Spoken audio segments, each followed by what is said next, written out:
Are there any numbers out there with regards to projected CO2 emissions of data centers globally 5, 10, 15 years from now? Or is that also, it's so recent that we can't really speculate about the numbers involved? There are numbers around the energy consumption, which you could then use to kind of try and project carbon emissions. So there was a McKinsey report that recently projected that based on the current pace of data center and supercomputer expansion for the development and deployment of AI technologies, we would need to add around half to 1.2 times the amount of energy consumed in the UK annually to the global grid in the next 5 years.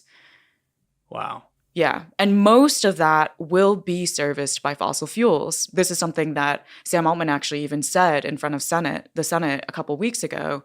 He said it will most probably be natural gas. So he actually picked the nicest fossil fuel, but we're already seeing reports of coal plants having their lives extended. They were meant to be retired, but they're no longer being retired explicitly to power data center development. We're seeing reports of Elon Musk's XAI, the giant supercomputer that he built called Colossus in Memphis, Tennessee. It is being powered with around 35 unlicensed methane gas turbines that are pumping thousands of toxic air pollutants into the air, into that community.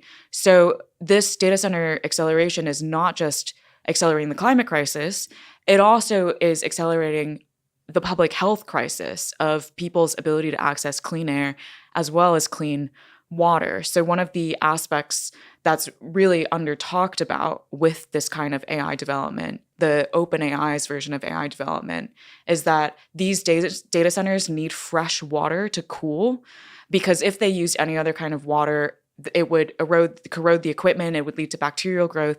And so most often these data centers actually use public drinking water, because when they enter into a community, that is the infrastructure that's already laid to deliver the fresh water to companies, to businesses, to residents. And so one of the things that I highlight in my book is there are many, many communities that are already, they do not have sufficient drinking water even for people. And I went to Montevideo, Uruguay, to speak with people about a historic level of drought that they were experiencing, where the Montevideo government literally did not have enough water to put into the public drinking water supply. So they were mixing toxic wastewater in just so people could have something come out of their taps when they opened them. And for people that were too poor to buy bottled water, that is what they were drinking. And women were having higher rates of miscarriages. Elderly were having an exacerbation or an inflammation of their chronic diseases. And in the middle of that, Google proposed to build a data center that would use more drinking water. This is called potable water, right? This is potable water. Yeah, exactly. And you can't use seawater because of the saline aspect. Exactly.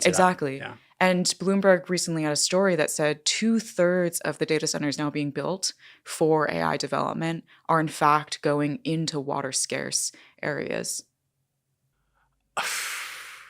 You said a moment ago about XAI, unlicensed energy generation using methane gas. When you say unlicensed, what do you mean? As in, the company just decided to completely ignore existing environmental regulations when they installed those methane gas turbines.